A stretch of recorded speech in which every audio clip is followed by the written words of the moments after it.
ایک بزرگ تھے جو فوت ہو گئے، انہوں نے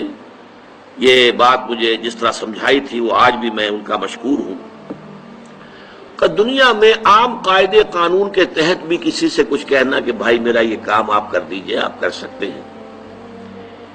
ایک دفعہ کہنا جائز ہے، دوسری مرتبہ یاد دلا دینا کہ شاید بھول گئے وہ بھی جائز ہے، تیسری مرتبہ کہنا شرک ہو جائے گا،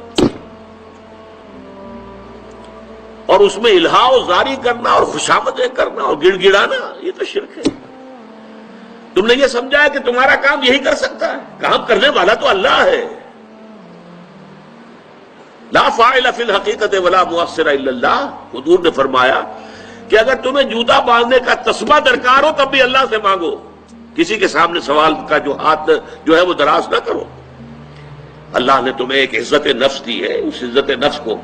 دہلا نہ بناؤ، کسی کے سامنے جو ہے اپنا ہاتھ پھیلا دینا، اپنی عزت نفس جو ہے تو ختم کر دینا ہے، مت مانگو کسی سے کچھ۔ لیکن یہ کہ ٹھیک ہے دنیا میں کام چلتا ہے۔ حضور کا کی شان تو یہ تھی کہ اگر آپ سواری پر ہوتے تھے اور آپ کی چھڑی گر گئی تو سواری کو بٹھا کے اس سے اتر کر چھڑی خود اٹھاتے تھے، آپ کسی اپنے ساتھی سے یہ نہیں کہتے تھے کہ میری چھڑی پکڑا دو مجھے۔ آپ کی تو غیرت کا عالم جو ہے وہ بہت بلند تھا، بہت بلند تھا، بہت بلند تھا۔ لیکن دنیاوی عام طریقے سے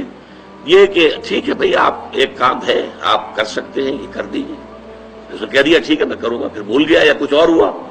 دوسری مرتبہ یاد دہانی کرا دی، تیسری مرتبہ جو ہے انہوں نے کہا کہ پھر اس میں شرک کی بو آنے لگتی ہے کہ معلوم ہوتا ہے کہ آپ نے سمجھا ہے کہ اسی کو اختیار حاصل ہے، یہی مقتدر ہے،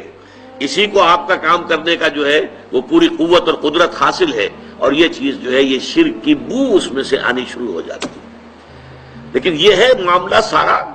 جو اسباب عادیہ کے تحت، اس سے ماورا آپ کسی کو نہیں پکار سکتے۔ میں معذرت کے ساتھ عرض کروں گا اگر کسی کے جذبات کو ٹھیس پہنچے، آپ شیخ عبد القادر جیلانی رحمۃ اللہ علیہ کو نہیں پکار سکتے، محمد رسول اللہ کو نہیں پکار سکتے، اور واقعہ یہ ہے کہ محمد رسول اللہ کو تو پکارا بھی نہیں جاتا، پکارتے لوگ ہیں زیادہ حضرت علی کو، یا علی مدد، شرک۔ دیکھیے سب سے بات نقطے کی بتا دوں آپ کو، فرشتے کو تو ہم مانتے ہیں نا، حضرت شیخ عبد القادر جیلانی رحمۃ اللہ علیہ کی روح ہے یا نہیں ہے، سنتی ہے نہیں ہے، حاضر ہے کہ نہیں ہے، ناظر ہے کہ نہیں ہے، 100 اختلاف ہو جائیں گے، اختلافات کی تو گنجائش ہے نا۔ فرشتہ ہے یا نہیں ہے، وہ تو فرشتہ تو ہے، آپ کے دونوں کندھوں پہ بیٹھا ہوا ہے، کرامن کاتبین ہے کہ نہیں ہے،